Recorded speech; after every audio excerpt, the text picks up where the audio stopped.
That intro, I always love doing that intro. It's fun. How you doing, Jake? Good. And you? How's it going, Adam? That's going great. How was your day today? Finer. It was finer than frog's hairs split 4 ways. 4 ways. That's fine. We needed the rain we got today. It was nice. It was nice to get a little moisture on the ground. It's helping up the green grass out there. Boy, it's looking good, Jake. Well, we sure did need it, Adam. We sure do need it. The turkeys have been in the front 40 all morning, reaping the benefits of those worms that are out there. Assuredly, the earthworms hating theirs. They had the company of about 60 robins anyway. Boy, look at all the people in there. We have people watching. This is great. 21 people are here. There's some people chatting away there. We will be doing some questions for our guests later on. Typical Mountain Stream fashion. Probably later on in the show. But we'll let you guys know when that time comes. And you can put them in all caps. It'd be great. And we'll do the best we can to get to them and get them out there for our guests. Right, Jake? Yeah, absolutely, Adam. Who's our guest tonight? Geez, to borrow the parlance of maybe a professional wrestling announcer, it's got a big fight feel tonight, right? There's a big fight feel in the air. Big show. There's an electricity. There's some synchronicities. There are also we have the Godfather of the BLB on the show tonight. That's exactly lucky number 13. Lucky number 13, the Godfather of the show, of the BLB. Let's get him on, guys. Let's get him on right now. Guys, we've been waiting a long time since the Mountain Stream concept, when me and Jake were coming up with the idea for this kind of like video podcast kind of show. We always knew that we wanted to have this guy, Kerry Arnold, come on and be a guest. And timing is important. It's everything. And he's on now, and we're gonna have some fun with him. Let's welcome him to the show, everybody. Kerry Arnold. BLB, look at that T-shirt. Are you serious? Prepared. Oh man, looking good. Awesome, man! I'm so glad to be here. This is lucky number 13. Dan Marino was my favorite quarterback ever, number 13. So I always I dug that number. It was never really unlucky for me. So this is kind of serendipitous. We thought it was appropriate to have you on for that number. I can already take that question out of the Dan Marino there. I don't have to ask that question anymore. Thanks, Kerry, for that little bit of. I have a new favorite quarterback now, obviously. So you can ask that one. Who's wearing 13? We'll get to that. That's definitely coming up. Kerry, it's really good to have you on the show. Great to be here. Like I said, we've been waiting a long time to have you on. Timing's everything. We really appreciate you coming by, taking the time to do this with us. How are you? How's everything? I'm really good, and I'm sorry I couldn't do last week. We talked about that, and it was lined up. I'm sure if anybody was waiting for it, I do apologize. But I was 2 hours away. I was in New Mexico, and I'm just. I think it's better now, right, that we actually were able to put it off for a week. That we talked about that too. Timing's everything. Timing's everything. It worked out for the better. Like I was telling you earlier, last week I just wasn't in a good headspace. I kind of had some issues going on with work and some other things, and me too. I was ready to go, but today I just had a great day. I did some cooking around the house. Took over 20 pounds of tomatoes and turned them into some red sauce. That was fun. I saw your tomato video, and wow. Those are some those ones that are green. Those are ripe. That's ripe. Yeah, ripe. The tops of them never get red, and if you open them up, you cut them along the meridian there, and they are like this chocolatey looking color on the inside. They're called there's like a chocolate creme and there's chocolate stripe, something along those lines. I think I don't remember the exact name of those because I didn't label them. But well, yeah, real good. Linda's gagging right now because she won't eat a tomato. I understand. Yeah, she won't eat. onion, of people. tomato, pepper. Yeah, I can't Yeah. cook. I can't cook right home with her. Let's get right down to the nitty gritty here. Let's do what we came here for. Bigfoot Odyssey. It's a success. Everybody loves it. We love it. The reason why we've had what little success we have is mainly because of you bringing us into the eyes of some of the public because of the success you created with Bigfoot Odyssey ahead of time. What exactly prompted you or spawned the idea of the Bigfoot Odyssey YouTube channel? Well, it was kind of a strange progression. I'd had this encounter with one of these creatures. At the time, it'd been 10 years, and I would have some anxiety issues. Would just come upon me. I'd have bad dreams, yelling, screaming in my sleep. Just things would just happen. I couldn't control it. Well, it was always surrounded by Bigfoot, and I was into the subject. I watched everybody's video that I could find, just for my own confirmation. And I'm not sure if Linda. No, I had planned on researching. It's like, I'm gonna try to do this research thing, and I've been talking with Mark and Melanie Zansky from Crypto Reality. They were going to take me in the woods for the first time in 10 years. And I was going to do this. I was pumped up. I bought all the equipment. I was ready to go. So I get down there to South Florida, and you couldn't have driven a nail up my butt the whole time I was out there. It was just, I was so tense. And I did it for a couple months. I went back twice. Linda actually went down there with me the last time. And got some good pictures, some good images of these beings. They were all around us. You could smell them. You could hear them. Got a glimpse of one while we were down there. But after we had left, I was just like, I can't do this. This is not for me. I can't be a researcher.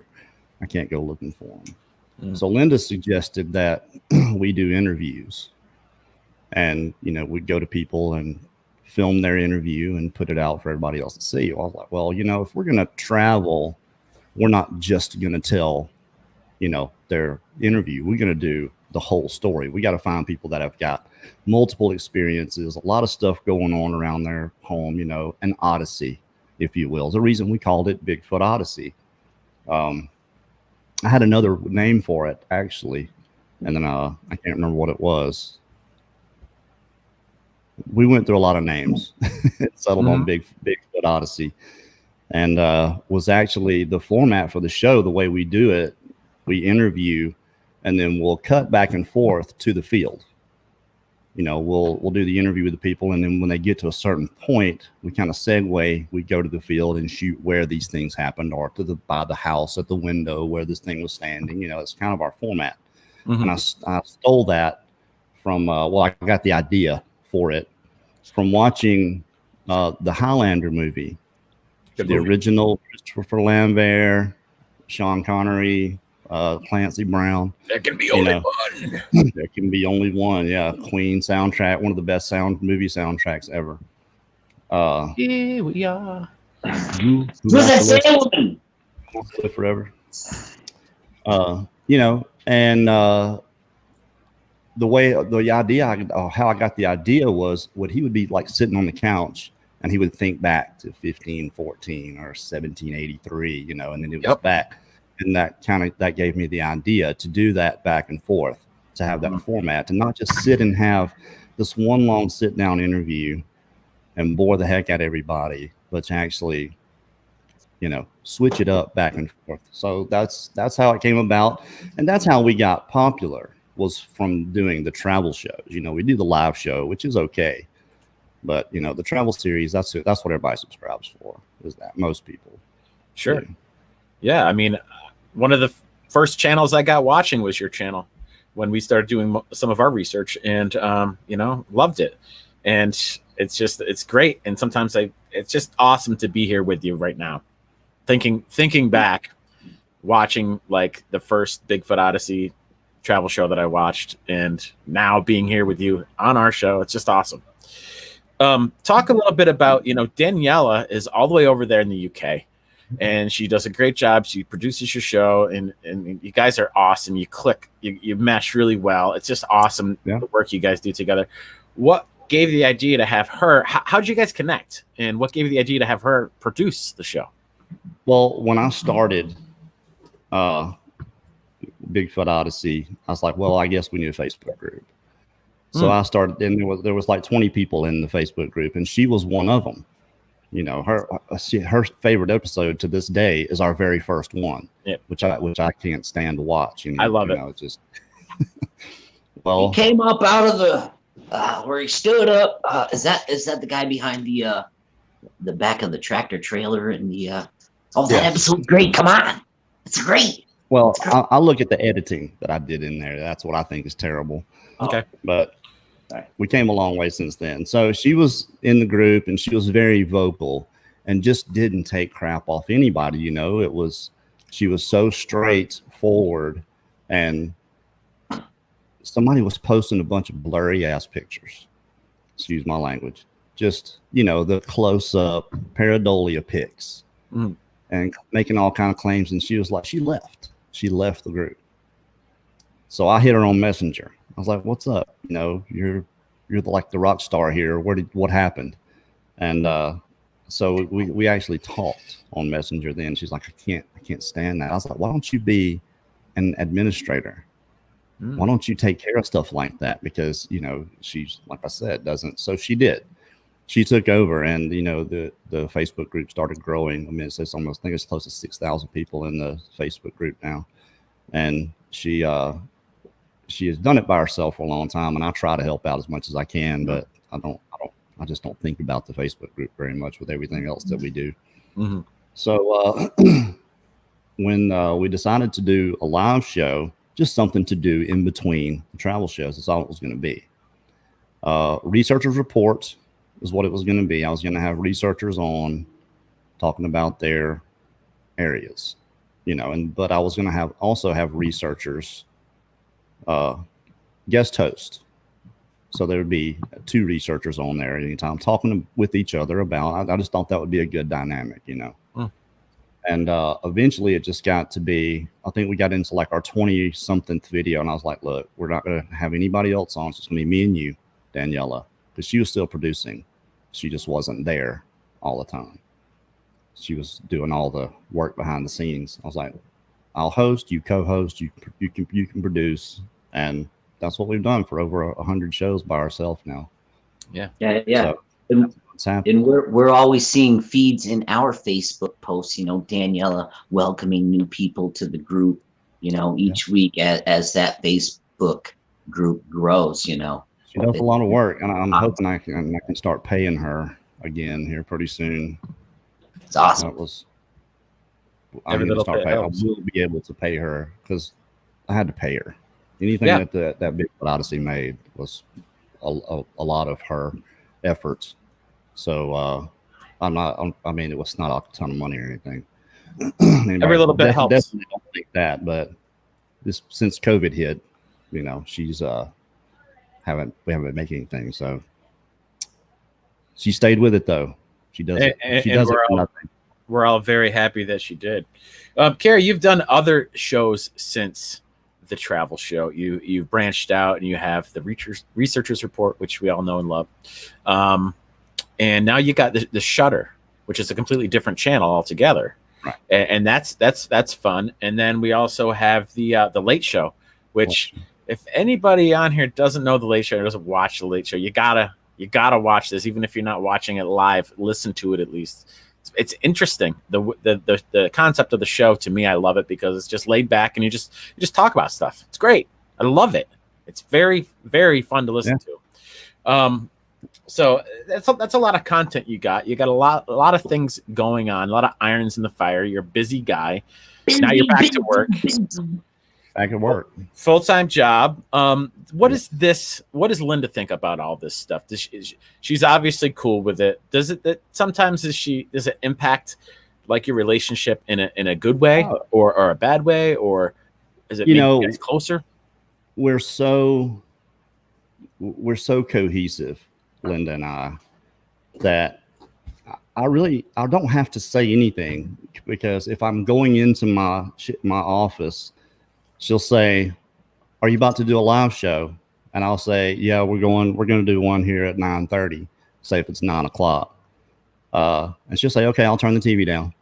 Mm. You know, so Yeah, it's just that's cool. yeah, and we'll go for an hour. Sometimes she waits up, sometimes she doesn't. You know, oh God, I look ridiculous in that. I love that picture. I love that picture. It's great.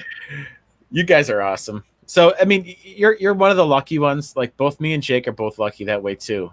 Our significant others, our girls, are just, they roll with it and they're happy for us. It's great. So we're lucky, because some people aren't cool with all the hours you spend on doing something like this. It does take time. And so that was a question I had, because I'm just interested in that. You did talk about letting all this go just recently, being like, I'm done. This is like, there's too much negativity. Talk to us a little bit about that. Why those thoughts were coming into your head, and what changed since then, and kind of how you feel now about everything. I think I was depressed because a lot of things were happening. You know, it's like we just got knocked down and we couldn't get up. We just kept getting hit with the next thing and the next thing and the next thing. And it was literally one thing after the other. We weren't getting over one thing. You know, when the sister passing away, the roof fell in, air conditioner went out, the dog getting hurt, you know, getting sick in between. And there was, you know, losing the job. You know, it was just a lot of going the wrong direction. So, and I just wasn't into it anymore. I wasn't feeling it. And, we had done a show. I can't remember who we did the show with, and it was a good show. And someone had called me. Donnie Miller called me. Just wanted to talk. That's all. And I was like, you know what, man? Let's just do a late show tonight. You want to come on tonight, and let's just, for the heck of it, do this. And that's how the late show started. Oh, nice. Donnie Miller. And that was kind of my resurgence, because a lot more people watch the late show than they do Researchers Report. And I know Wednesday is churched and it's kind of early, but for some reason that late show, we'll have 450, 500 people in the chat sometimes. It just depends on, you know, Friday or Sunday is usually when we do that. And another double that watching that are not in the chat. Now, it's just a lot for us. You know, it may not be a lot for, you know, most channels, but it is a lot for us. You know, we're lucky to get 300 on a Researchers Report. But that's just kind of where I was. And then I just kind of got reinvigorated. The shutter was strictly a financial decision. I had a bunch of stories, and I knew where to find a bunch of stories if no one was sending me any. And I did 162 stories on 48 videos in 91 days. Now, how do people, for people who don't know, myself included, is there a special place you send these to? Do you send them to the Bigfoot Odyssey email, or do you send them somewhere else? Yeah, but I've got an email. It's readmynarrative@gmail.com. Readmynarrative@gmail.com. Yeah. Well, it's memorable. So yeah, that's long. I know. Yeah. But your BF story, we had that one for I remember that Bigfoot Odyssey already. So, and I didn't want just Bigfoot. The shutter is supposed to be, you know, stories that kind of creep you out or scare you, or that was the whole idea behind it. And, you know, sitting at home, what have I got? I've got my voice and my relative ability to articulate a story. So that's what I did. Yeah. I went outside. I filmed a bunch of things around the house, close-ups of leaves, driving down the road. And I just put a little cartoon overlay over it. And I just kind of made it a cool psychedelic experience to watch while people were listening to these stories. It's cool. Very cool. I'm really happy with all the success and the endeavors you've had on the YouTubes. And you know, it's fun. It's inspiring for people like me and Jake. I mean, when me and Jake had the idea for Bigfoot, the BLB, Blue Line Bigfoot, we never pictured it being what it is today. We had all these other ideas in our head what it would end up being. and it was nothing like this, and it's super fun. So thanks, boss.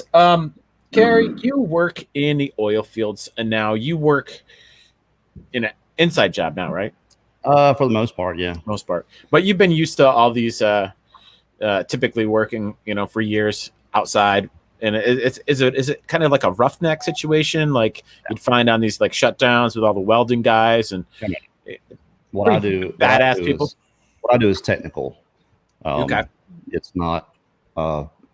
Rigging up the weld itself is probably the most strenuous part of it. And then I'm just pointing. Other people come in and they put the actual iron together. No, weld testing is what I did for 9 years, and I became a weld test supervisor since November, and now I'm a supervisor here for weld test, but I'm also a salesman for this new piece of equipment that one of my partners invented. That's cool. Yeah. Everything's become streamlined. Well, everything is. It's now after COVID, and that's the way it's always going to be. And since oil went down, they're having to learn how to streamline everything. And this piece of equipment he invented is just incredible. Wow. That's about. I'm on an NDA, so that's about all I can say about it right now. But I'll be selling that and operating that with for them. But for now, I'm helping them with their flowback operation, and that's just once they frack. And then after they frack, they set all these plugs between stages. Well, then we'll come in. Sometimes we'll have the drill out where they drill all the plugs out because they're made of rubber, and then flow all those parts back out of the hole, and then the well's ready to flow. So we set up a manifold which controls well flow, or a sand trap which catches up, because they pump 500,000 tons of sand down in that hole. That's what holds the formation open. They frack with 10,000 pounds of pressure at 3 miles down, and it fractures the ground for 200 to 300 feet in every direction. Well, they pump the sand and water down there, it holds the formation open so the oil can flow into the perforated pipe. And then that flows out with all this pressure they've charged up the ground with, and that's what I do. And it flows through that into a separator, which separates oil, water, and gas. We flare the gas if there's no sales line around, or we'll sell it. And the oil goes to oil tanks, water goes to water tanks. We haul the water off and sell the oil. So, I set automation equipment for remote location tank batteries where it separates and does everything right there. It's all automated. People watch the numbers on their phone. If something happens, somebody will come out and fix it. So I set all that stuff up too. So yeah, it's a little bit different than than the roughneck stuff. I got you. I'm glad you painted a little picture there for us. I got a better understanding. That's fascinating to me. All that engineering that goes into that type of stuff. It's mind blowing. Like, how did people figure this stuff out, right? Now, do people down there, or people where in your field, I don't work for them anymore. You don't work for these guys anymore. Where did you get these pictures? Did they send you these? No. I just we have a guy. Okay. We have a guy. Do people in your field, your coworkers, people that you're related in your work environment, know what you do with Bigfoot Odyssey? Oh yeah, they all know about that. Mm-hmm. And what's their take on it? Do you get like razzed? Do people pick on you? Do people think it's cool? What's the general idea? Is it 50-50? I don't get picked on. You don't get picked on? No. Well, usually I'm the supervisor anyway. So do you? Well, some picking can go on behind your back, though. Yeah, no, I'm I'm a pretty good sized fella. 6'5" in my boots, about 250. So no, but no, they know. I show them pictures and stuff that I got, and they're like, "Holy shit!" Oh, they know. They know. They've heard my story, and they believe. So that's cool. Excellent. That's really, really awesome. Yeah. Just, that's one of the questions that I always think about. Well, Kerry's going back to work. What is it like there? What's the environment down there? What's the general vibe? Reason I work out here. There's never been one single Bigfoot sighting out here ever.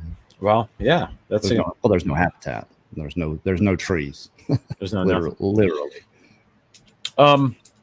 sometimes you hear about these accounts, and we've experienced these things too ourselves directly, where you have Bigfoot and lights, anomalous lights, whatever you want to call it, UFO activity, paranormal activity, all strangeness happening in the same location. And this is something me and Jake ask a lot of people about, and we're always so fascinated about it.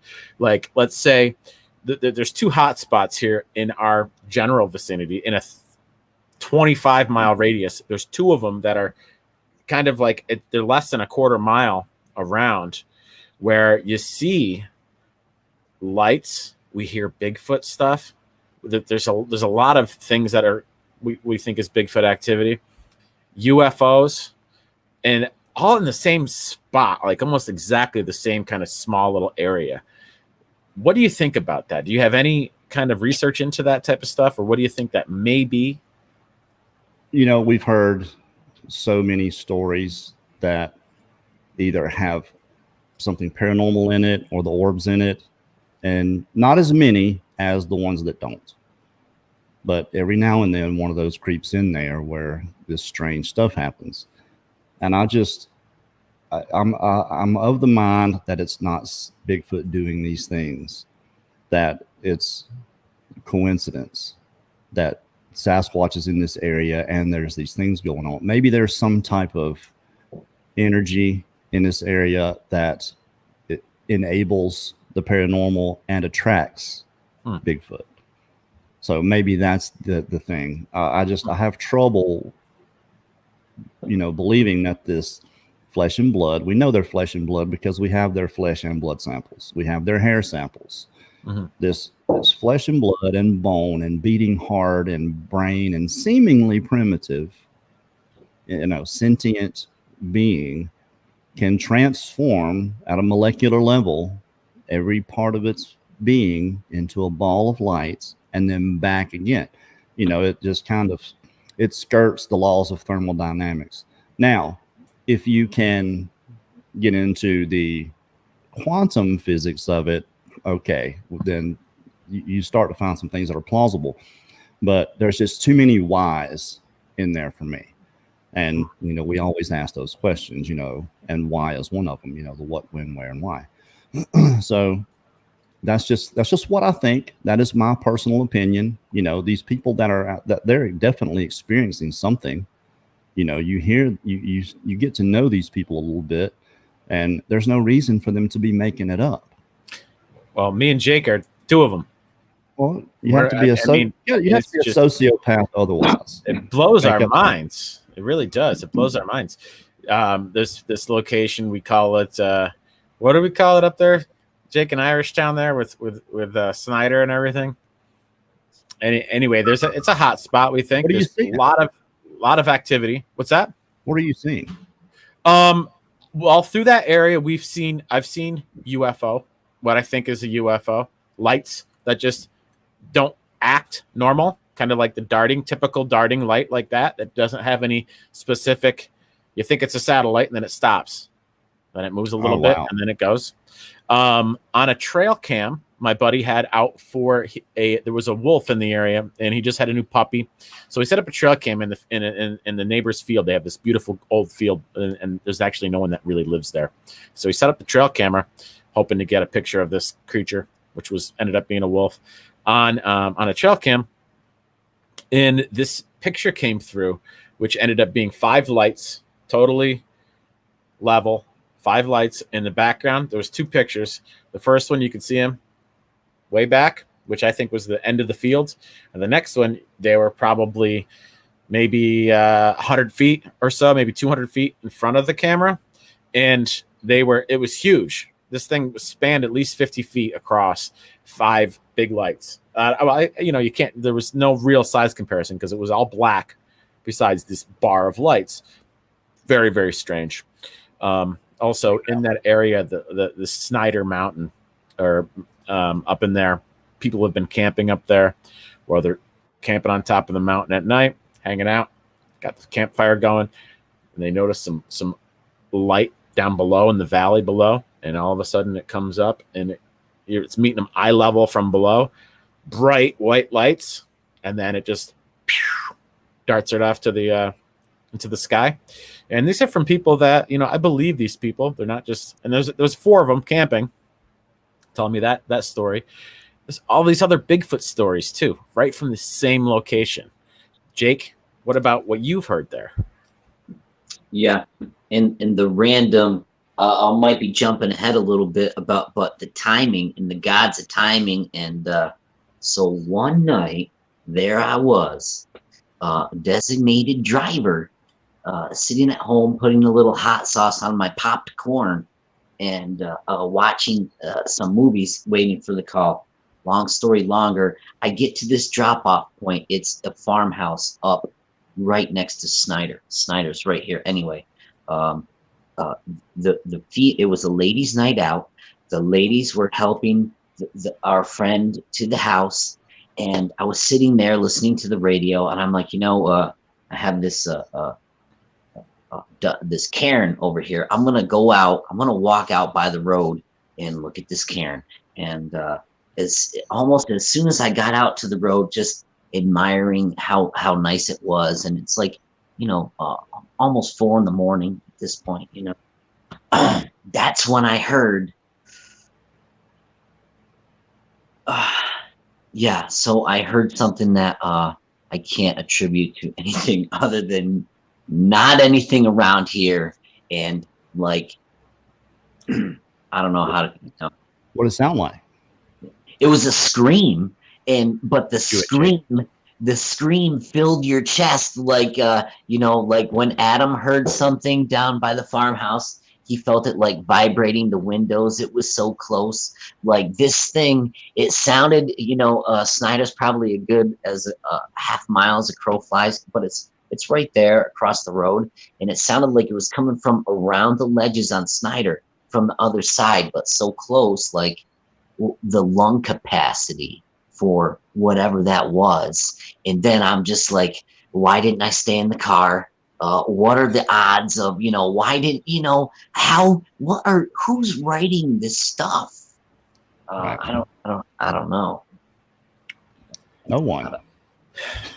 The timing, like Jake said, the coincidences and the relationship between all of this weird stuff that we can't explain happening in the same locations is what makes me just wonder, like, is it, I just don't know. I would like to find out. Well, let me tell you what I think. I think that you guys are aware now.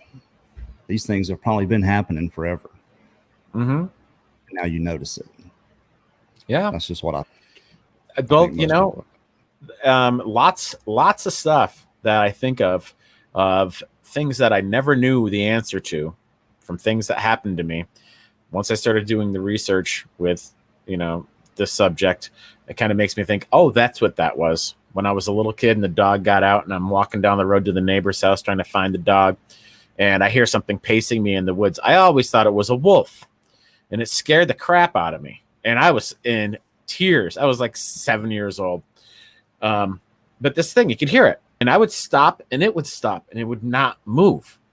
And then I would walk a little bit and you could hear it walking in the woods. And it did that for like a half mile. And there's tons of these other things like that you remember, like, what was that? They stick out in your head and you're like, now it makes sense to me. It was Squatch activity. That's all there is to it. So, yeah, these things are all connected.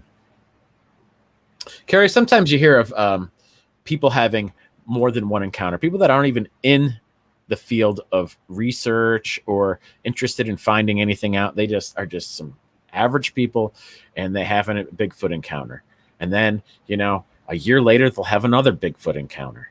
And then they'll have something else happen to them. Maybe Bigfoot, maybe something else cryptid. And what is attracting? Why do certain people have multiple encounters? And you must talk to people like this that really they're not out there, they're not interested in the subject. This stuff just happens to them, and it happens again and again. Is there any? Do you ever think about that? There might be a connection with this. I wish I knew. My own personal encounter, I think happened to me because of what I did for so long in this place, being around them so much more than the normal person should have been. And having interactions with them, and them probably thinking I knew they were there anyway. You know, like I've said 1,000 times, I was suspicious that there were people doing things out there.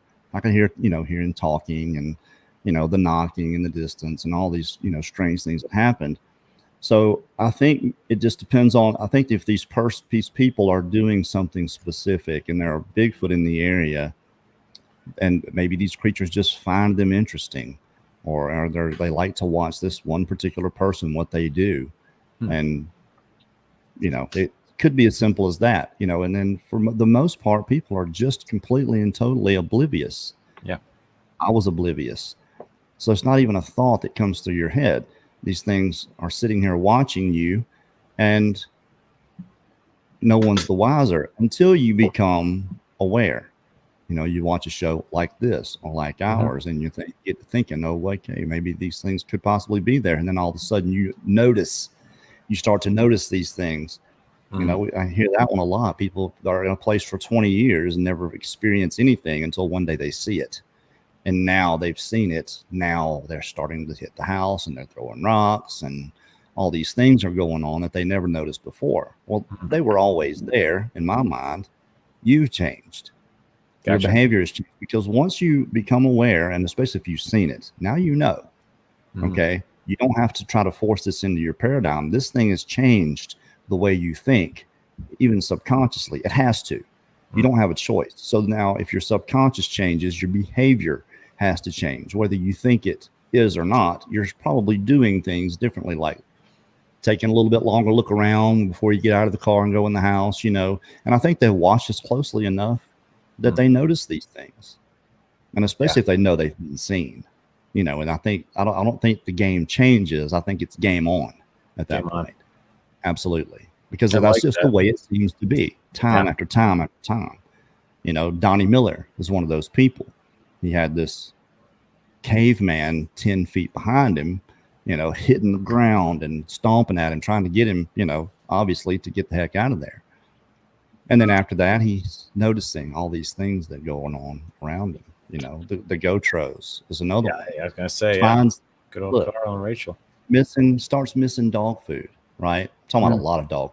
And blue buffalo is like $65 a bag. Yeah. You start losing 50 pounds a week of that, and you notice it.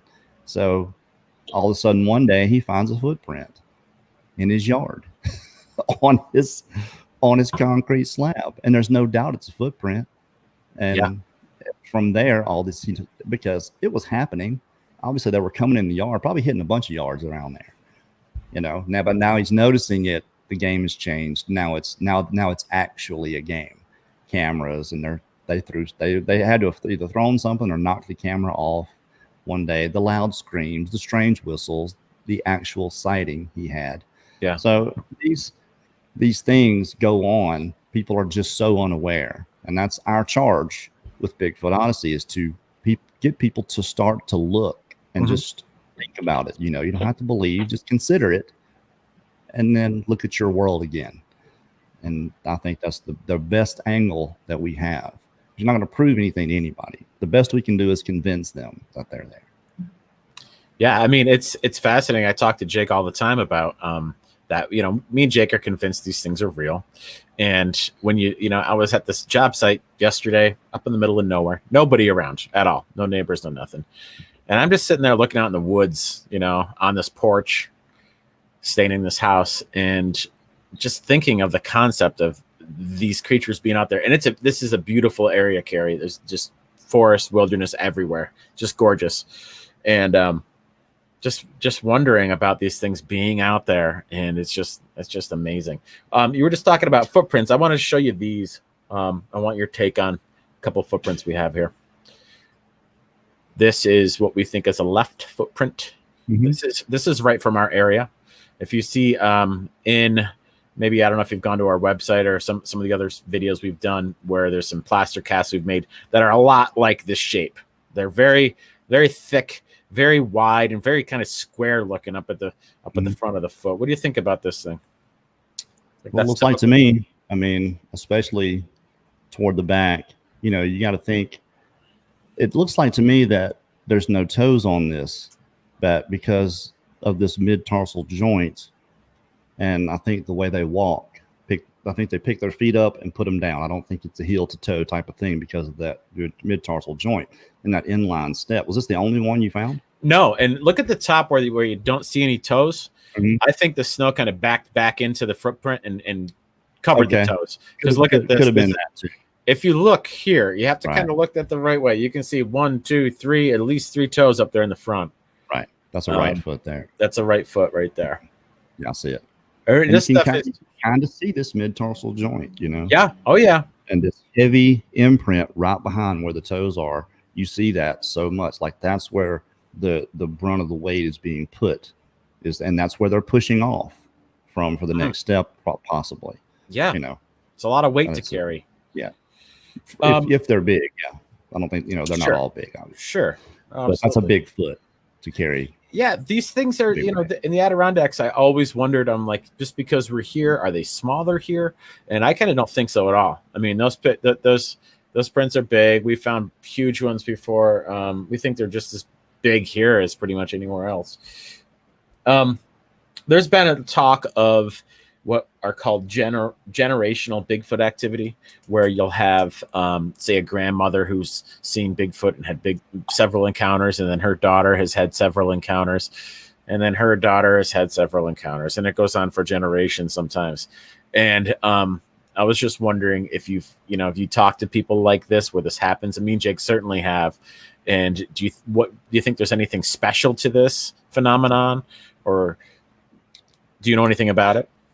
A little, you know, maybe 1 or 2 where there have been just, it's part of the family. You know, there are people around where I grew up that always talks about boogers, you know, and the booger man's going to get you.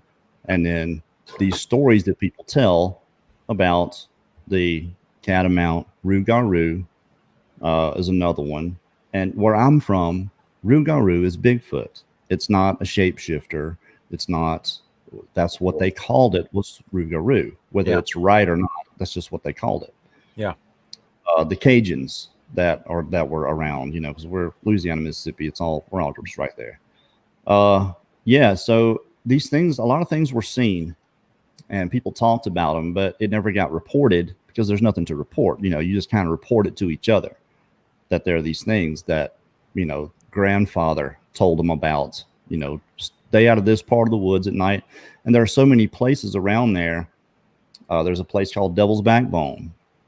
And, you know, it's, you know, several people have gone missing in this place, and it's pretty rough territory.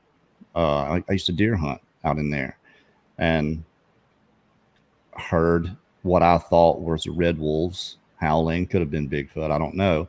But I always hear these loud, awfully loud, you know, howls in the distance, like and long. But there are red wolves down there. But yeah, there are some. I don't know if I wouldn't call it a phenomenon. I think it's just a normal thing, especially. And this is the problem: there's such a level of disbelief in it in a lot of areas. If you had your grandfather did see something like this, he's not going to tell the grandkids about it, or he's probably not going to say very much to anybody in places where it's not well known. Okay, so in that part, I think it's kind of rare. But in places like where I'm from, where there's not a lot of reported sightings, they're seen a lot. They're experienced a lot. But steps, you know, they'll put lights up around, like you can call them booger lights. You know, it's a street light, obviously. Yeah. But it's been called ever since I was a little kid. That's what they called it, was a booger light. But yeah, you know, that's just what I think. I wouldn't call it a phenomenon. You know, places like Southeast Oklahoma, like Mark Copeland, Livewire, his place. You know, I think there's several family groups in that area that just kind of make the circuit and come around like his area. It goes dormant for a while, and then, you know, when food gets scarce, I think these things show up around this place. Just what I think.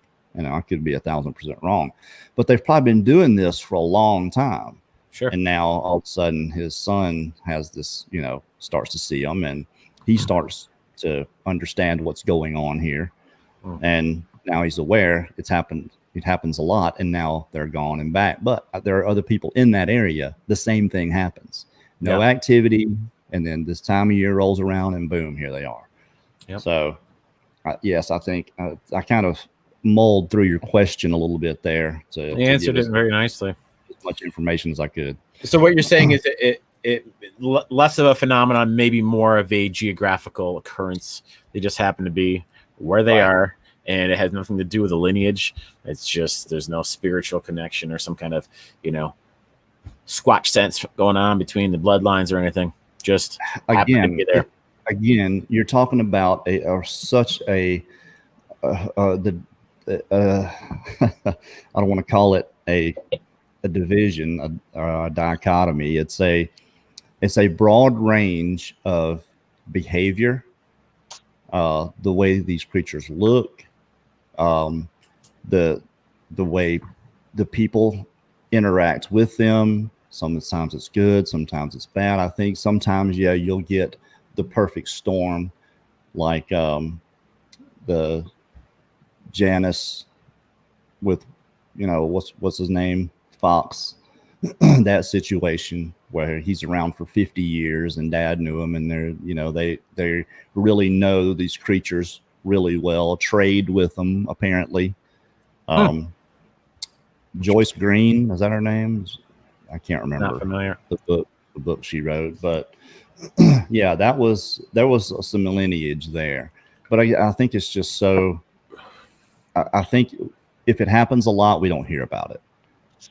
And there could be a reason for that. There's a woman in Florida that told me years ago about the skunk apes, and she watches them. And I was like, okay, you're out of your damn mind. This is before I ever had an experience ever. Mm-hmm. This woman, my mother was doing her hair. My mother was a beautician. And she talked about, seeing and watching these apes in the woods is what she was calling them. She called them a skunk ape. And I was like, I've never heard about anything like that. There's monkeys in Florida, Yeah. And she was like, but I don't want any, she was so trying to keep it guarded. She didn't want to tell anybody where it was, or what was going on, because she didn't want anybody to come out there messing with them. They were like her pets, I suppose. So there's those kind of relationships with these things, where she just watched them. I don't even know if they knew she was watching. It was, from a long way off. She would put food out. Excuse me. She would put food out, fruit, and from 200 yards away, and just sit and watch these apes is what she called them, that I remember. Yeah. And this is in Florida. Yeah, in Florida. Yeah. And this actually just came back to me thinking about that. Yeah, very interesting. Speaking of Florida and the skunk ape, there's a lot of talk that we had Dave Shealy on just recently. What a great guy. And just his perspective on what the skunk ape is, and what I know what you and maybe Mark Zaski have determined the skunk ape is very similar, but maybe some slight differences in that. I know you are sure that these things are every bit as big as they are everywhere else. They get huge down there. Yeah.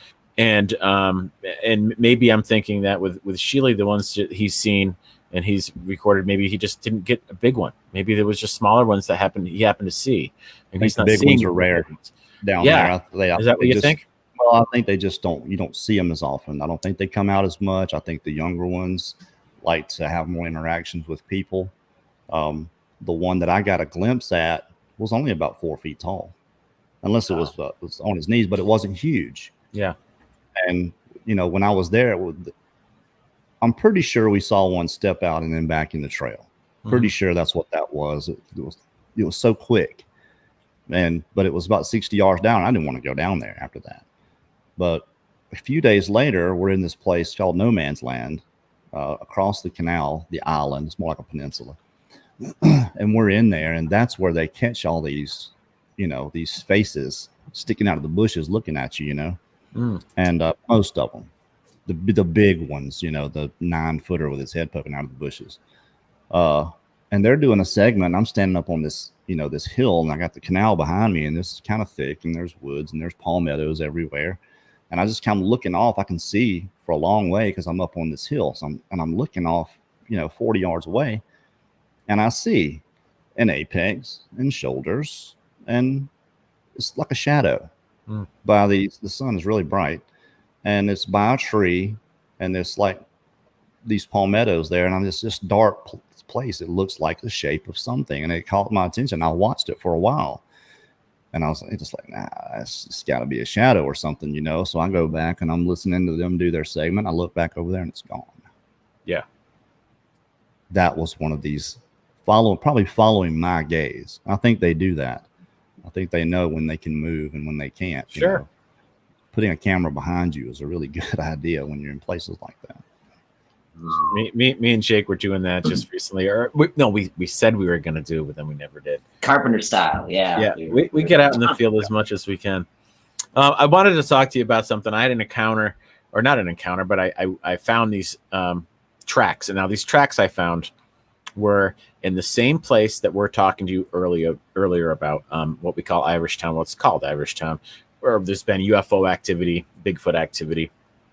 And so this is a long time ago. This is over 20 years ago. I found these tracks. They were this big, and they were in a stream along the stream bank in some sandy area. They were that big in the middle of nowhere. There was no other human prints around. These things were not barefoot. They had a little heel on it and a little sole on the front part of the boot. No traction, just like flat leather. It looked like a little heel. These things were that big. And we followed them. Me and my friend Charles followed them down the stream just for a little bit. And then they kind of disappeared. And then we found some more on like the center part of like an island piece of the stream where it branched around and came back. And the only other prints that were near there were deer prints. There was some deer tracks and these little boot prints that big. And this is all, that's why I was wondering about the paranormal, UFO, all this weird stuff happening in the same type of proximity. Do you have any idea? Does anybody talk to you at all about any kind of like little people stuff, or things that cobble their own shoes? These things were little boots. I'm not kidding you. And so I told what year? 96, 98 was that? Yeah, probably like 96, 97, something like that. Yeah, Jake. Yeah, exactly. I told a story on the Shutter, one of the first ones I did. Troll in the Garden, what I called it. It was more like a gnome, what this lady had seen. And they would experience weird things around the house. They would lose the remote, and it would be gone for like a day, and then find it under the sink. And then just hear little footsteps in the attic, like there's an animal up there, but it sounded like, footsteps. Mm-hmm. Just small. Well, they had this garden right by the house, right? So, and she worked for an attorney's office. She was leaving. Her husband had already gone. She was leaving to go to work and like had a file or something. It was early in the morning, 5 o'clock in the morning. Sun wasn't up yet. So she forgets this file and she comes back and the headlights go by the garden and there she sees this gnome looking thing.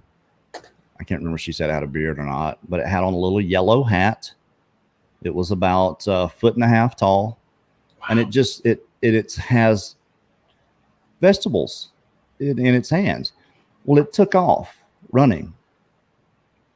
Well, she completely and totally, freaked out. She thinks she sat in the car for a little while, didn't want to get out. Well, she gets out and goes in, gets the flashlight, comes out, and finds the little footprints. But they were not bare feet. They weren't bare feet. Yeah, that's what I saw. No. Exactly. Did she say if there was any like heels on them or no? But like you say, like little like leather on the feet or something. Yes.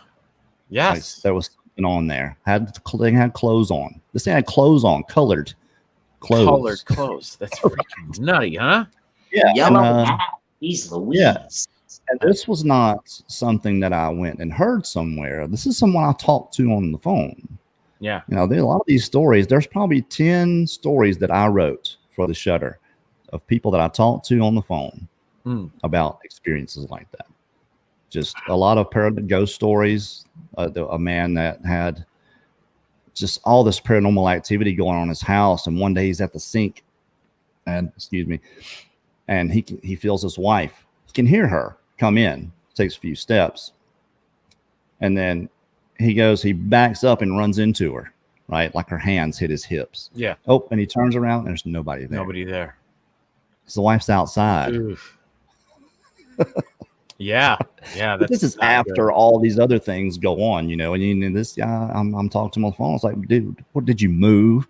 He's like, no, we went and got some sage and we smudged the house. I'm like, does that work? He said, it has so far. It's worked. It's calmed down, but we still do hear things.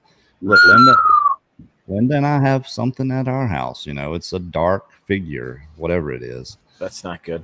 What do you know about sage? Because sage blows my mind. What the hell is it? Why does it work? You find that it works. You find that it actually has a good results. I think it's just. I think it's ornamental, and I think it is the process. You know, kind of like praying. Yep. In the same, and this is just one of the tools of that little process. And then for some reason, I don't think there's anything special about sage itself. I think it's just part of the. I guess when you're doing it, you have this. Ritual. You have to believe that this is going to do something, and I think it's that belief that lends its. Gotcha. I think you're lending the energy to this thing for it to work. That's why I think sometimes it works and sometimes it doesn't. You know, I think it's all up to you.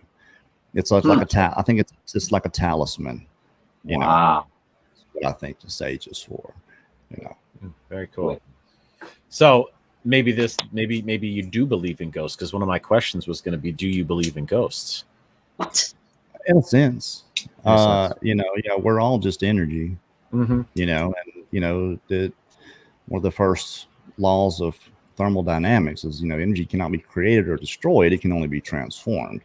So, you know, whatever this spark of life we have inside us, whatever happens to it after our body is gone, or after, you know, could it hang around? Absolutely, I think it could. I think you become a bit more trans-dimensional at that point, because dimensions do exist. Yeah. Oh boy, dimensions. Next question. Go on along the lines of some of this stuff. One of the things me and Jake called it almost Squatch Busters, where these people got a hold of us and they wanted us to go look at their property. And this is one of the cases where they've had generational activity. Her mother, now her daughter, and now her grandson all have had these encounters, and they moved to a different location, and they're still having these things happen. Anyway, that was part of one of the reasons why I asked about the generational things. But so these people, not only do they have Bigfoot, what they think is Bigfoot activity happening around their home and other areas in their neighborhood, but Dog Man. And what do you think Dog Man is? I've heard so many things about Dog Man, and that it's a genetic creation, that it has the mentality of a wolf, you know, and then wolves don't really like to attack people, so that's why Dog Man doesn't attack people. That it's a genetic manipulation between, it's a hybrid, if you will, and that there are a lot of hybrids out there. I've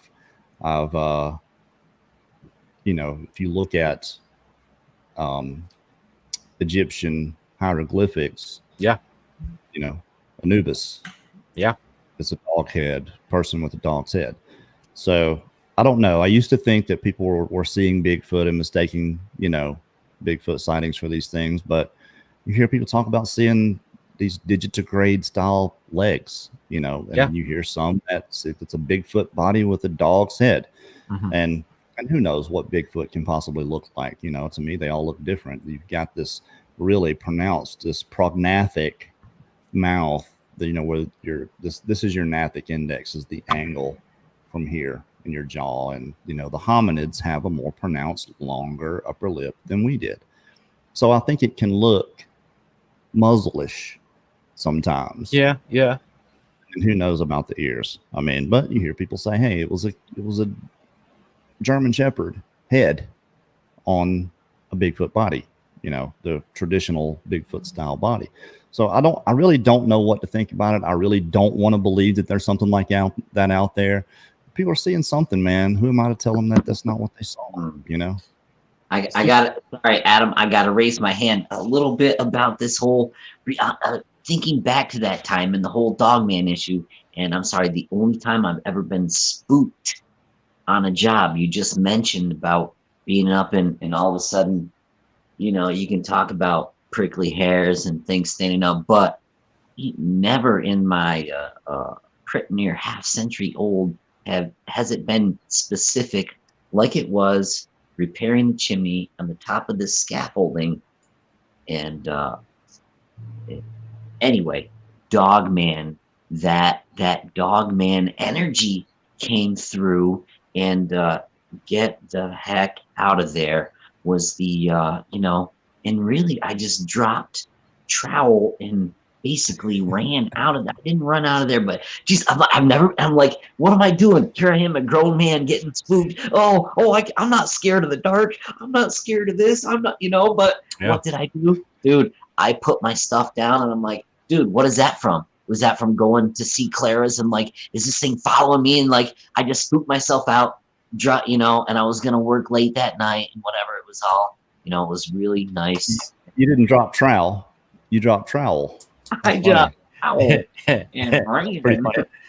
Job. I'll tell you Trowel. Let me tell you what the Omaha said about Dogman. Okay, the Omaha Indians said, and they all believe this, that Dogman is the guardian of the path. Now, what they refer to as the path is the next place, the next plane of existence, I suppose. Oh. And that when the veil is thin is where you can see them. And if people happen to find their way onto the path, the Dogman is going to get you off of it. So that's the way they feel about this spirit, is what they call it. This being, this Dogman. That's not what they call it. They call it something else. I can't remember what they called it. It's got but it's a Native American name anyway. But that was how they explained Dogman to me. Yeah, I mean, it is oftentimes, more than not, in the encounter stories I come across, it is almost got like a something spiritual about it, where it's always not very good. It's almost demonic, and it follows you. It's the type of creature that'll follow you home from long distances, and all of a sudden just be there, and that whole thing, and the glowing eyes, but never seems to hurt anybody. Just is trying to scare the crap out of you. Very strange. Right. Very strange. Right. But I hear too many differing opinions and different stories from different places to lock myself into one for sure belief in anything like that. That's smart. That's smart to be open-minded like that. I want to talk to you about the eye shine versus eye glow phenomenon that you hear with people's encounters with Bigfoot. For those that don't know here, probably everybody does. There's oftentimes people think that it isn't a reflection off of the eyes that you see with deer and other wild animals, glowing green or red or something, that it is actually light being emitted from the eye sockets, and a luminescence all by itself. So what have you heard, and what do you think about the two things? I mean, we hear about eye shine all the time. And I think the mistake a lot of people make is you don't have to have a very bright light source for eyes to reflect. Just moonlight will show eye glow, eye shine. It's not glowing, it's eye shine. People say, well, there's no light. There can be a street light 100 yards away, and eyes are reflecting from that light. And they're just not making that connection. So that can happen. But I've also heard of this eye glow in the pitch dark. And I'll say this. There is a particular wood that you can find in the woods, in the forest. When it dies, it's a hardwood. Yeah, I found it before. It glows. Foxfire. As it's rotting. Okay. Fireflies eat it. It's how they glow. There's glowworms eat it, and that's how they glow. Well, what if Sasquatch eats this? Where's it going to show up where you can see it? The eyes are pretty clear, if it's inside their body. Plus, it would be a benefit if they had that in their eyes. I mean, it's like night vision. I mean, that's how night vision works. Yeah. drawing in this material. So what if they ate that for long enough, it just became a part of, and that's why maybe they don't all do it. Maybe just the ones that have eaten this for so long, and they get this in the body, and that's where you're able to see it because the eyes are clear, and you can just see it there. So maybe that's what it is. That's the only thing that makes any sense to me of how it could possibly happen, because we know that there are insects that do this and worms that can glow. And so, I mean, why not one of these creatures, if they're eating this rotted wood or doing something with it, mainlining it, who knows, smoking it, whatever they're doing with it, that was where it would end up. So that's kind of how I feel about that. Clear Eye, this is Family Channel. Okay. That's Kerry, that is very interesting. I've never heard anything like that, and that's another reason why I'm so happy that you're here with us tonight. That is tremendous. Love it. Let's talk. I know everyone probably knows how you feel about Bigfoot and the paranormal side of it, but what do you think the paranormal side of Bigfoot is? Things like cloaking, the different dimensions, the veil, mind speak, and also General Wu, not General Sao, but Wu in general. The other one. Do you know why they call it the Wu? No. Wu-Tang Clan, something to do with them, or no? Just kidding. I don't know. It originated because of what the sound that UFOs make. Woo, woo, woo, woo, woo, woo, woo. Really? Yeah. That's where the term came from. No shit. Hey, Family Like Channel. the frequency of a bull roar. So what do I think about it? You know, like I said, I think people are experiencing something. Tying it, I think Bigfoot gets blamed for a lot of things. And I think there's some things out there that may be kind of close to Sasquatch that people think are the Sasquatch. And maybe they do have these strange abilities. When it comes to cloaking, Bigfoot can hide, man. They're so good at it. And we've seen Sasquatch hair under a microscope with a light shined on it. And it is one of the most beautiful things you'll ever see. It looks like a rainbow. It's just crazy what it looks like. Mark Zasky did it. MK Davis did it. You can see it on their channels. I've seen it. So I think their hair actually absorbs light. And I think in the right conditions that their hair can just look like everything else, the bushes or the tree they're next to.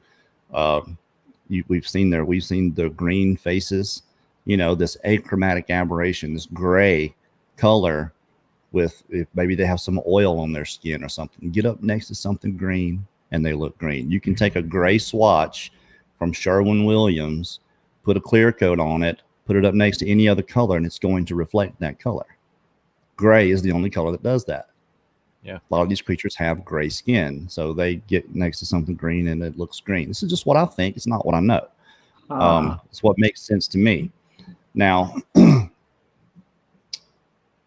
I believe their hair, there's something about their hair that does absorb light. It doesn't reflect. I think this is why they don't get caught on game cameras.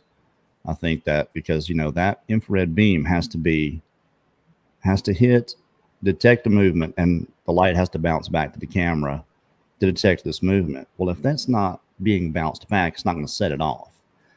So I think the ones that have been caught on game camera are the ones that have very sparse hair, or something else sets the camera off while they happen to be in front of it, or they get close enough to it to actually, you know, set it off. You know, that's why you see these close-ups like this, where there's an eye right there and our lips, a tongue, you know, really close to it. Again, these are things that I think, these are not things that I know, but it only makes sense to me. I don't think there's this switch that this creature can flip and all of a sudden go invisible. I think it's just a part of their natural camouflage. You know, you're talking about an opportunist, you know, that's predisposed to hiding. These things are almost obvious to us now, that they stay hidden most of the time. Dark, they're hiding. That they would have developed this camouflage ability. Jake, are you hearing Kerry clearly? He's kind of breaking up on me. Is it my computer setup, or how are you getting Kerry? Can you see and hear him well? I can hear him over here. Good. Perfectly fine then. Maybe it's just Yep. my internet. Your Okay. internet's going bad a little bit every now and then, Adam. Okay. Because Jake's good and yours is kind of. I thought it was me, but then I Yeah. noticed. Okay. It's got to be me then, unfortunately. Trail cam pictures. Kerry, tell us what you think this is. You know, that's very interesting. That's very interesting. This was taken on Snyder Mountain, one of our hotspots in Irishtown. On a game cam, you can see right there the Wild Game Innovations trail camera. Yeah, that's something upright. yeah, it is. I mean, that's what I don't know what it is, but to me, that's the original Bigfoot Sasquatch selfie right there. That's what me and Jake think it is. Right. And I mean, with 2 dimensions, you can't tell how close it is to the camera. So a size would probably be kind of hard to. Right. It's right up on it. Is it right up on it, you think? Just a couple feet away? Yeah, I mean, it's really tough to tell. I don't really know. But, yeah, there's no detail to it at all. But I mean, look at the fringe. That's hair. Yeah, the whole there's thing. No doubt about that. Yeah. Yes.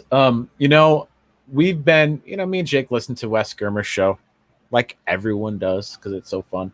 And we hear more and more that he's leaning more towards the paranormal side, not necessarily the woo side. I don't know if he's in that camp, but he seems to mention it more and more and more and more and more. Well, go ahead. And he's not the only one that kind of thinks that there's something going on differently with these. We just talked with Todd Standing recently, and he was telling us that these things have like a ESP, special type of ESP, where they can connect to any kind of living creature and feel their energy and kind of know when you're going to be in the area and know what your intentions are and read you. And how could anybody know that? I don't know.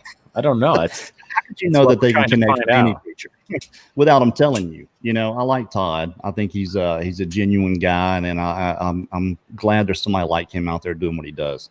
Some of the things these guys say, man, these claims that they make. I mean, and making the distinction is one thing, but saying it absolutely and claiming this is what happens and not, being able to show you anything is something completely different.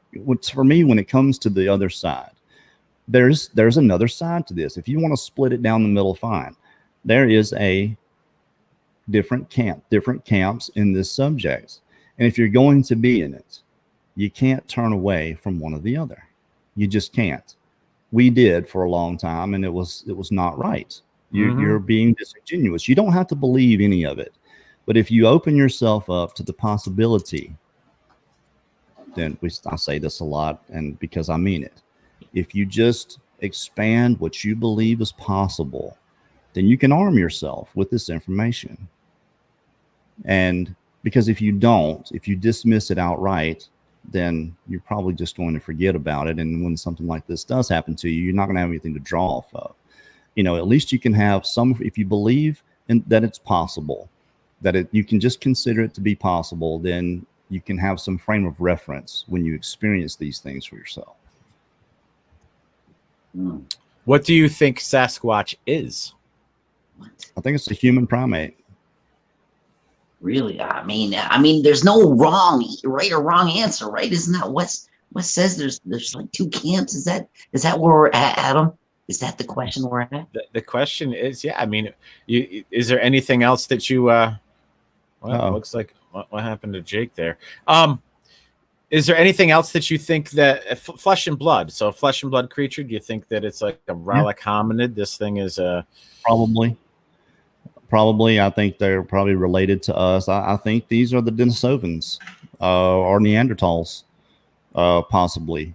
They have, we have the Neanderthal foot, and it's awfully lot like the Bigfoot foot. We don't know that Neanderthals didn't have hair all over their body. Of course, we don't. They're claimed to not be giant, but how science is and with their claims. I think this is a split off somewhere different from us. Maybe they were created after us. Maybe we were created alongside each other. You know, I firmly believe that we were created and put here. The evidence suggests that, at least, just because we just show up in the fossil record. And Sasquatch, you know, science will claim there's no type specimen when we've been digging hominid skulls up out of the ground for 200 years. You know, to me, those are type specimens for Sasquatch. It's the same type of bone structure that we see when we see, you know, images of these creatures. I believe they are a human primate because they have human-shaped feet, human-shaped hands. There's no divergent toe going on there. They have hooded noses. You know, this is not an ape feature. These are human features. So, you know, human primate, like us, but not like us. That's what I think. Very interesting.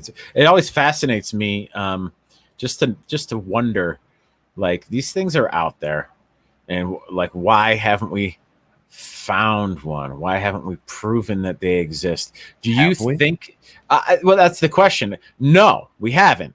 Maybe humans know about them existing, but the general population, the humans on Earth as a whole, no, absolutely not. Do you think that they will be in the scientific record at some point? And if so, do you think that's coming up soon, or think maybe it's not going to happen? I think it's going to take some special technology. You know, considering the nature of the creature. You know, if you, I use Occam's razor a lot. You know, what's the most logical explanation? Taking away the answer, well, they just don't exist. Okay, I can do that. Since I've been able to do that, I know they exist. There have to be answers to these questions. There has to be an answers to why we haven't gotten good evidence, better evidence than we have, why there's no body. And to me, it comes down to the nature of this creature. And their nature is to hide and to remain hidden, to not be found out, to not be discovered. They don't want to be discovered. Now, you're talking about a sentient creature predisposed to hiding, doesn't want to be found out. They're not going to leave one of their dead around for us to find. You know, that'd be a dead giveaway for them. So no pun intended. I think they do something with the dead bodies. Sure. I think this is an emotionally intelligent, self-aware creature that knows. I think they know they scare us. And what do we do when we get scared? You know, we tend to go nuts and start shooting, usually, especially if there's a gun. So I think staying away from us is probably a smart thing for this creature. I don't think they're good or evil in any moral sense. I think everything they do is encompassed by survival and what opportunity. I'm not saying that they wouldn't hurt someone, or if the opportunity was there to take a child or take somebody and you never see them again. I'm not saying that doesn't exist. I believe that's part of it too. But again, you're talking about a creature that has emotional intelligence, is going and self-aware. Their lives are going to be formed by their day-to-day life, just like ours are. That's why you and I are different. And most people in this country from one place to the next are not the same. They're different from one another because the things that happen throughout their life are different. You know, some lives are harder than others, and you can become jaded by those things. And I think Sasquatch is no different. I think it's because of this. So, but when it comes to what they're born with, I don't think this is something that's taught. I think it's born in them to hide, stay hidden, stay out of sight, don't be found out. And that's it. Okay. What I think. Love it. We got a little something special planned for you this evening. Just sit back, hold tight, and check it out. Okay. All right. Let's do this. Let's do it.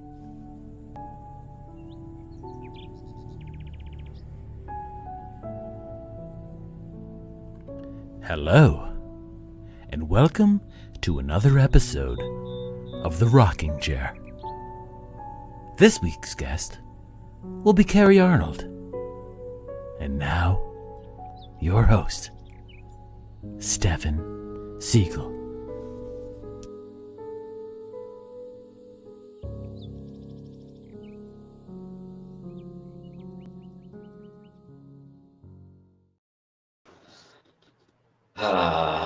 For the first time. It has been so long a time coming. 12 people before you, Mr. Arnold, Mr. Kerry, Arnold. They've shot things on this channel before, but none have made it here to where you are. And welcome to the foot of my rocking chair. Well, thank you, Stefan. I'm Stefan with the PH. I wonder what singles you out to step above the crowd of the other 12, Mr. Arnold. I think perhaps maybe it's your mission statement, the heart on your sleeve, to explore, document, educate the masses through credible witness. I wonder, Mr. Arnold, maybe it's because of the combined 3,271,651 views. Your channel alone at the Bigfoot Odyssey has 27.1 thousand subscribers, 130 plus researchers report, 48 episodes of The Shudder. That channel alone, 63 subs, 330,000 plus views. You've had 16 Blue Line Wednesdays. You've had 15 late shows, 11 documentary films and encounter films, 11 story times, 5 pop-up episodes. Mr. Arnold, you've only had one Squatchathon. I would like to ask you 3 questions that are going to be separate from maybe things you've heard on other channels. We've had 12 documentaries, by the way. 12. Danielle, I got that one wrong. My apologies. Your channel, sir. I would like to start by asking you, what has 2020 taught you about being malleable, sir? You know, I think we've all learned that we need to conform a little bit if we're going to survive, right, in this crazy world. So I wouldn't say there was any one thing in particular. I think there's probably a few things that have made me realize that being malleable is surviving. Rolling with the punches, so to speak. If I could dive a little deeper into your subconscious, what is the strangest dream you've ever had, Mr. Creon? The strangest. I think it's gonna have to be waking up on the ceiling and floating around the room. Yeah. Wow. That was a pretty bizarre dream.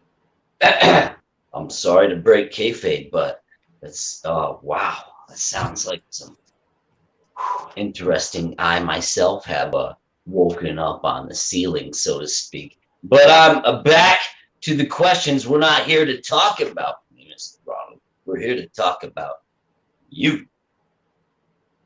Have you ever had a reoccurring dream other than the Sasquatch? No. I have had reoccurring dreams of Sasquatch. It's always the same dream, but it's never my encounter, which is kind of strange. But none other than that, no. Interesting. I appreciate your time here at the foot of my rocking chair. Vega!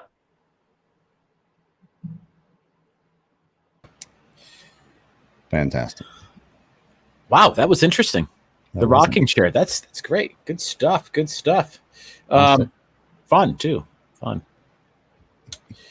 Diving right back into it here, Kerry. Just the two of us. The Bigfoot researchers, the BFO researchers reports are great. I love them.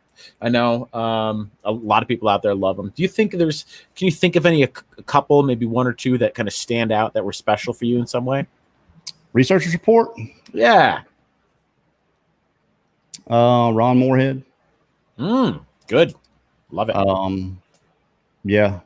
His was definitely one of the better ones. You know, having people on like Wes Germer, Justin Chernopesky, Blue Line Bigfoot guys, the Blue Line Wednesday when we did that. We always had fun doing that. Yeah. Who else? We've had so many good guests. You have. It's been amazing. Like you said, over 100. Scott Carpenter. Mhm. Larry Batson was a great one we just had. You know, we've been very fortunate to get some of the guests that we've had, for sure. Wild Brightburn, one of them. Yeah, they're great shows. And, you know, it's fun for me. Even the ones that I've listened to more than once, I get work at the job I do. I'm a painter, as a lot of people know, but I'll just play them.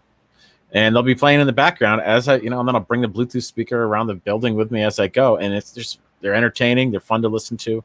They're right up there with the likes of Wes and his show. It's very good, very well done. And just thanks for bringing that to the table for us. It looks like we have Jake back. Jake, hey, how's it going there, bud? What are you doing? Are you kidding me? I thought Jake, where did you go?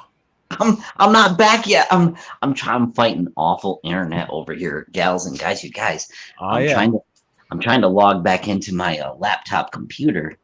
Oh, you got one of those laptop computers. Those are fancy.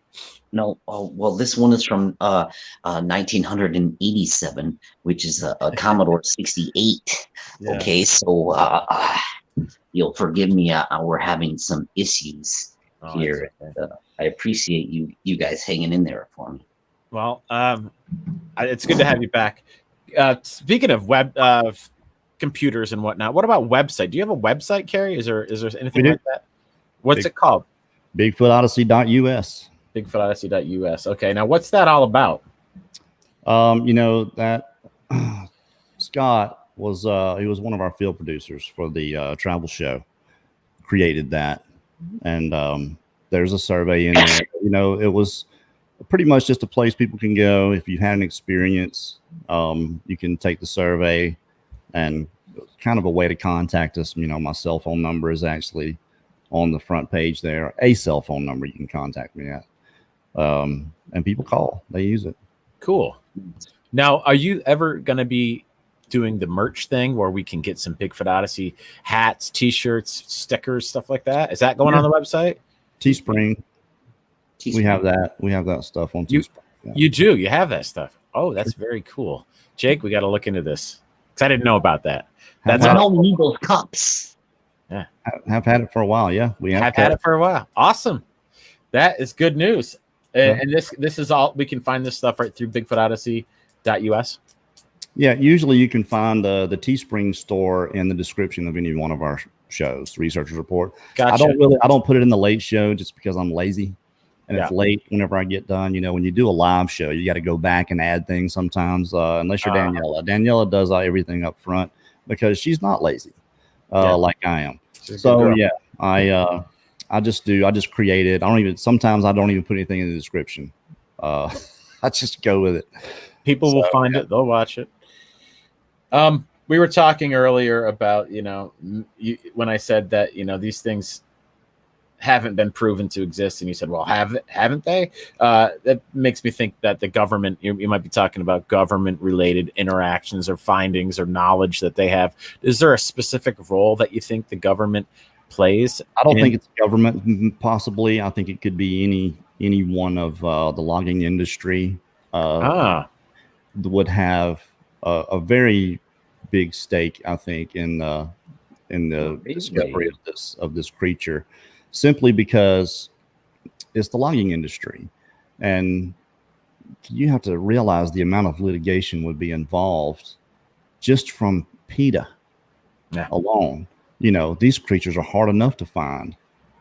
You would have to go through a lot of lawsuits, I think, a lot of litigation, and then find someone credible to research an area to let someone know that there's not a creature like this in here. Yes, you can log this area. And so, and it would become a nightmare, I think.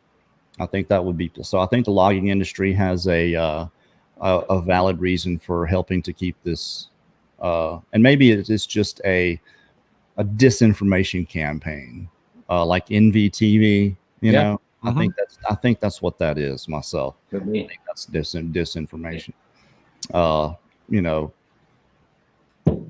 messing with Sasquatch.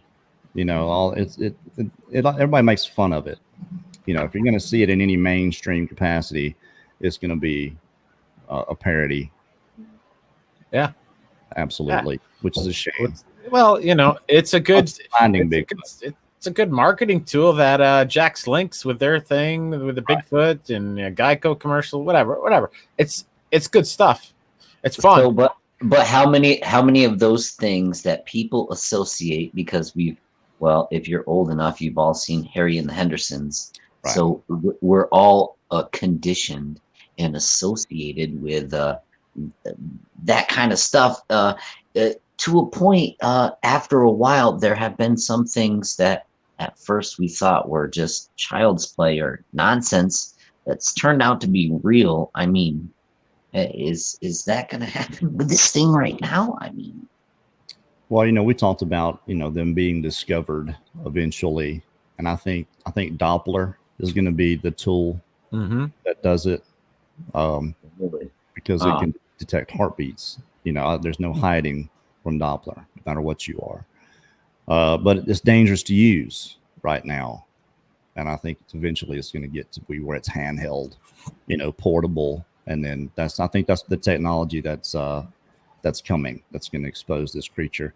Wow. But I think the Department of the Interior, the people, the park rangers, game wardens, I think they know and are held to silence. Wow. So yeah, I mean, biologists, I think for the sake of their job, don't come out with a lot of the information, because a lot of wildlife biologists, if they don't know, then they suck at their job. Sure. Yeah. And I don't think, and maybe in general too, they suck. I don't think that's the case, but I can understand someone that has to eat, feed their family, and the way science treats other people, other scientists that, you know, say, hey, you know, this thing could be real. Oh, they're ostracized immediately. I mean, it's only evident by what happened to Jeff Meldrum and Melba Ketchum. Melba Ketchum, talking about her work, the Ketchum Project. There, did you happen to read her paper? I haven't. I've heard certain parts of it. Enough of it. Yeah, enough of it. What's your take on the whole thing? With you know, tell us what you know about it. Well, I think the mistake that they made was they tried to do it in secret. I think you have to be transparent about this, and there has to be. I think you're going to need a lot more people in the subject, you know, behind it, because if you can get, you know, say there's 100,000 people that really believe or know, you know, in the lower 48, I think there needs to be at least 2 or 3 million that are into the subjects, that believe, that can force something to actually happen. And I think they need to take their DNA research and make it 100% transparent, where it's all out in the open. I think you would get a lot more people behind you, because as soon as they sent that to the National Academy of Sciences, they didn't even read it. They didn't even look at it. Yeah. And, you know, they just to get peer reviewed, they had to purchase, you know, their own magazine, essentially, their own publication. No one else would do it. Their own to get published. Yeah, they had to publish their own stuff.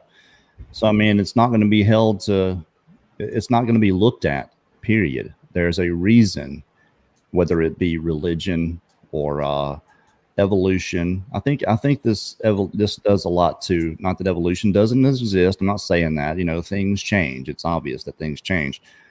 But I think Sasquatch throws a wrench in everything we've been taught for the last 150, 200 years. And I think that's part of the problem. Yeah, I think you're right.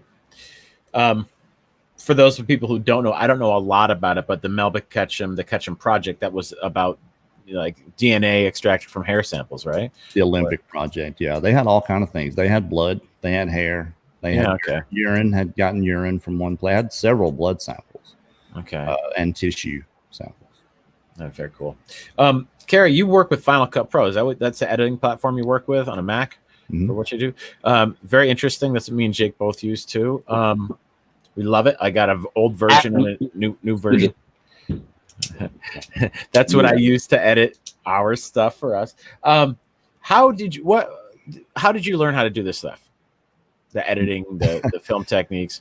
I just did it. I sat down and messed with it. I had kind of an idea of how I wanted. First, I had a vision of how I wanted my show to look, and I kind of filmed it that way. And I knew how I wanted it to go, and I knew that there were certain tools that did certain things. Just from if you watch TV from the perspective of how it's being made, you can kind of see transitions that happen. And I knew these tools were there. I just had to find them. And how to do it. So it took me a long time, but yeah, I did. That's what I did. And now I have Mark Zasky to ask. So I ask him a lot. That's great to have someone to, an inside information about how to do like editing things or things with different platforms. You can see the progression in our shows. Inside job. Oh, absolutely. Yeah. And they look great, by the way. Have you ever thought of doing something other than a Bigfoot related type of movie, a short film, a little romantic comedy, a documentary about something different? No. Why? I don't know. You should. Doesn't interest me. You should do it. Oh, I would love to see a short film by Kerry Arnold. It'd be great. I just don't. Yeah. Totally. I gotcha. I don't have the vision for it. I have a vision for this, and how whenever we go and do an interview with someone, I see in my head how I want it to go, and that's just how I make it. It's kind of like drawing a picture. You sit in your head and you kind of draw what's in your head, or playing music. I can hear a tune and I try to pick it out, and eventually I'm playing this tune that was in my head. Same way with making the films. It's in the Bigfoot lane because that's what I'm interested in doing, and pushing that narrative out to everybody. I hope we get more people into the subject. Yeah, we do too. We when I'm watching your show, the Late Show with Brad, I get to like the guy more and more the more I listen. Awesome. Now, are you guys both golfers? Both you and Brad golfers? No, I used to golf. You used to golf. Years Titleist hats on back in the day. Yeah. Okay. Anyway, that's just a side question. This part of the show is a very special part. This is where Jake's going to take the reins here. I'm going to break down the stopwatch, and we're going to send you through the rapids. Oh, we're not already there. This show is called Mountain Stream, and this is when we send you through the rapids. Challenging rapid fire question session. Okay. These questions could be about who knows. They could be about anything at all. You just need to let us know when you're ready. I got the stopwatch ready to go, Jake. It's right here. Man, are you serious? And this is how we do this. I say, Kerry, are you ready? I say, Jake, are you ready? And then I say, 1, 2, 3, go. Yeah. Kerry, are you ready? I'm ready. Oh no. Jake, are you ready? I am ready. 1, 2, 3, go. Tighty whities or boxers? Boxer briefs. What shoe do you put on first? Left. Dirty Dancing or Red Dawn? Red Dawn. Describe Bigfoot Odyssey viewers in one word. Amazing. What kind of toothpaste do you use? Colgate. Do you love tuna fish? No. 4 on the floor or 3 on the tree? 4 on the floor. Grover Krantz or Renee DeHinden? Grover Krantz. What is your favorite meal? My favorite meal has got to be pizza, man. Pizza. Judas Priest or Alice Cooper? Judas Priest. Bam! 47.62. All right. That's under a minute, Mr. Arnold. Is that good? That's very good. The clock is really just, it's a fun thing. There's no good or bad here, but I do have to log you. In our records here. Was that fun for you, Kerry? Yeah, it was pretty fun. I like Oh it too. man, I'm sorry. I did. Oh man. Oh, I hope. Jeez, Louise. If anybody has any questions for Kerry, please put them in caps. We have time for a couple, not a whole ton, but if anybody has any questions for our guest, please put them in caps and we'll get to them. Until that time, I have another question for you. What's next for the Bigfoot Odyssey? What have you thought of anything that you have like in the back of your mind, or any side project or anything else different than what you're doing right now? Are you just going to cruise in what you're doing, because what you're doing right now is already awesome? No, I think there's no real next for Bigfoot Odyssey. You know, I've got a side project going on with Cam from Decrypted podcast channel, Nice. YouTube channel that we're going to do together. Ooh, I like that. Yeah, I can't really say the name of it yet. I don't know if he said the name yet. I haven't heard anything about it. Cam's the man. Wait. Good for you guys. Two of my faves. That's Awesome. not Bigfoot Odyssey, though. That's something on the side we're going to do together, side. because we tell stories together sometimes, and they do well. People really enjoy them. So we're going to do some different stuff there. You know, we're going to we have plans for more of the travel shows, which is what everybody really wants from us. You know, we do the live show just to get keep ourselves relevant, I guess, in the subject, and keep guests coming on. And the live show is really a researcher's report. I guess it's a broken down type of version of the travel show. But we've Mark Copeland, we're going to go see him. Mark Zaski, Melanie down there in Florida, we're going to go see them. We have the expedition still to do. We're going to do that seven-part docuseries on the Florida skunk ape. Awesome. What we're going to get down there. That's kind of it. That's a lot, though. That's a lot. You know, if someone calls me, that's usually when I do the late shows, because someone calls me and I convince them, hey, come on, talk about this with me in front of everybody else. So, and they do. And it ends up being, look what happened, Donnie Miller. That's great. To me, that's just the perfect beginning, I guess. Jason Dobbins. What is the Area X project in Oklahoma? And what are y'all's thoughts on it? I don't know. What is it? That's, you know what that is. I do. Yeah, that's the Wood Ape Conservancy.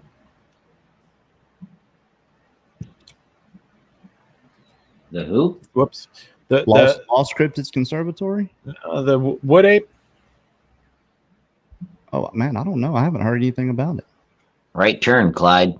I'm not putting it on. I'm not putting it together perfectly, but I think it was like the Wood Ape Conservancy or something. Maybe I have it wrong, but Area X projects. I have to check that out, Jason. Jason is our medic, actually, for when we go doing the. Oh, really? Yeah. Good deal. Yeah. Good deal. That's very important. Very, very important indeed. It is. I think Jason Dobbins is on a blue folder. I think he is a blue folder person. I can't get to it right now, but Gotcha. Thank you. Okay, let's see here. Lindsay Bay. She's going to ask a question here. Would you consider taking up Dr. Johnson's offers for a visit to see you? Yeah. To see this in you. Absolutely. Wow. Absolutely. It's a long trip for us, though. You know, a lot of things have to happen for any of these things that are upcoming. You know, that's like step 800. We're on step 8. So we have to get to that point first. And it's happening. I hear you. And you know, it reminds me that there was one time that you were supposed to come up and see Christopher Noel, and we were gonna try to hook up with you when you did. Is there any talk with him lately, or what's going on? He messaged me the other day, and we talked, you know, briefly, like back and forth, just a couple of messages, and it was really about the hurricanes. Mm-hmm. Right. He was worried about us, and but yes, absolutely, that's another one. I just forgot to mention it. Go to Vermont and do the North American Wood Ape Conservancy. Thank you. That's the Area X project, yeah. Chris. I think I'm not 100%. Red Dragon. Cookie. Red Dragon. Yeah, Christopher Noel. He's we like that guy. We started watching him way back. All this stuff has gotten so fun and so cool. 14 years he's been doing this. 14. Yeah. I always enjoyed his approach, and I really want him to come on here. I think he'd be a great guest for us on the Mountain Stream. I think he'd have some fun with it. We've had a lot of fun with everybody that's come on. It's been fun, and we're still plugging along. I can't believe we're up to 13 already, Jake. That's a lot of shows. I can't believe we're talking to the Godfather. Are you kidding me? Come on.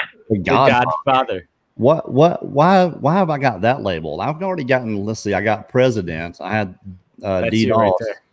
Captain Neutral. That's Yeah, not Captain Captain Neutral. Neutral. You're the long arm of the law. But no, the Godfather we came up with. I mean, you were the one who kind of put us on the map, really. And What so little that's amount where we're on. On the map. I just noticed you. Well, yeah, exactly. And we have been reaping the benefits ever since. Thank you so much, sir. And we're all in this journey together, I think. That's and it's the point. it's interview the people who have had that encounter and share it to the masses. This is the first interview I've ever had where I didn't have to tell my encounter. I think that's awesome. well, we kind of put it. Me and Jake did a lot of thinking on this, and we wanted to make that so it was just a regular Mountain Stream without going into that. There's your encounter stories, a lot of different places for people to get into that. Heard it. Yeah. What? Speaking of YouTube, and we call you the Godfather and whatnot. What advice do you have for other up and coming YouTube channels that might be in who knows any field really? Is there anything in particular that you can think of? Any advice to give? Make something that you would want to watch. Bingo. Make something that you would want to watch. Titling and tagging. Tagging only really works if you tag your metadata also. Gotcha. So when you're making when you're doing your editing, name a clip Bigfoot, name a clip Sasquatch, name a clip, and then tag it, and the algorithm picks it up more. So there's some good advice. That's real good advice. I had no idea, and we will be on that one. I mean, Jake, right? You'll be doing that, right, Jake? Come on, tag it, it'll be right in there. Sell it to the butcher in the store. I mean, we've heard that before. You gotta tag it, bro. Tag it. Octothorpes. But tag the same way you do your metadata, and really, yeah, tag your effects too, or name your effects. If you put a cross dissolve. Yeah, cross dissolve in, name it Bigfoot documentary, and then tag Bigfoot documentary. That's really freaking cool. Yeah. Best info. You think we got all those views on those travel shows because they were good? They're awesome. They're amazing. Really looking forward to seeing some fresh ones, Kerry. I know you are. Everybody is, and I'm ready to make some new ones too. It is what it is. We're having fun with all the different projects that you do. Me and Jake understand. We know what it's like. We joke around. Oh, we're already at show number 13, and it's almost been a year. You know the way we roll. We do stuff when we have the opportunity to do it, right. And we love doing it. If it was like all we had to do, then there'd be a lot more stuff out. Right now, I'm editing the second episode of the Stony Creek Files, and it's a dog. It's such a labor-intensive edit. There's multiple cameras, terrible audio. It's really hard. You had to pick and choose what you're gonna want to have be heard in the thing. It's no fun. There's no fun in the edit. It's just simply chopping things up and making it work. I never have fun with the edit. I like having fun with certain things. It's fun to watch your idea kind of come together. Sometimes it's a lot of fun. That's the only part. This one, I do not like seeing your idea come together. And when I started putting bloopers in at the end, because I watch every part of every clip that we do, and if there's a blooper, I'll go ahead and grab it and put it in a file. Put it in a file. Save it for the end. Stash it away. Nice. That's awesome. Jake, anything else you want to ask our guest this evening? Jeez Louise. I mean, well, okay. We've gone over all these a range of questions, I would say, but let's do one real thing. Eye to eye, if we were hooked up to a lie detector test, and we were or no, we were in an episode of what was that, Grizzly Adams, and we were becoming blood brothers, and we're asking each other, dude, where's your soul at today? Like, how are you keeping up? How are you fighting? Like, if I was gonna ask that question, like, eye to eye, how's your soul today? How you doing? Very high spirited now. I think that I'm in a job career, really. It's the beginning of something new and being a part of something new that's going to be huge for the entire oil field. This has nothing to do with Bigfoot, but just to be a part of that is exciting for us, because what it's going to do is afford us the opportunity to go back to what we were doing before, which is traveling the country and talking to people and presenting their Bigfoot Odyssey. That's where I am right now. The spirits are high. So good, nice. The soul is good. Can't get a better answer than that, Adia, my man. I love that. Are you kidding me? You can't do it. You can't script it. Top notch, top quality. Well, Kerry, on that night, let's leave things at the best possible level we can. Thanks again for being our guest on this show. You kidding me? Thanks for having me. Yeah. We love you. Love you guys. Yeah. 13. Love you, brother. Thanks for coming on. And we've been trying to get Daniela to take a little come on over to the dark side, be on our show. Hopefully I would love to have her. And if and when she does, let's do some promoting and make sure everybody's watching. There's no doubt that she gave you all those numbers for our channel. That's the only way you could have got them is from her, because Linda couldn't do it. So I'm gonna get her. She's gonna be on. She's gonna be on. All right then. That's nice, Adam. We'll leave it there. Well, we got one more question that popped up here. We're just gonna put this in there and see. Oh, nice. This is from Jason Dobbins. Send it. I think these creatures are literally everywhere. Everywhere there's habitat, I think they exist. Me too. It's just almost obvious that they're everywhere. That's exactly how I feel about it. The way I always look at it is, if there's food that can be eaten in a certain area that you can sustain your life off of, then that's where they'll be, anywhere. So that's it for tonight, guys. Thank you so much for anybody that watched this. It's going to watch in the future. Thank you so much, Mr. Kerry Arnold, rocking the BLBT.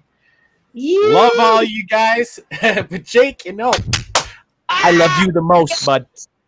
Guys, thank you so much. Have a great night. Peace. Thanks, Kerry. Good night, y'all.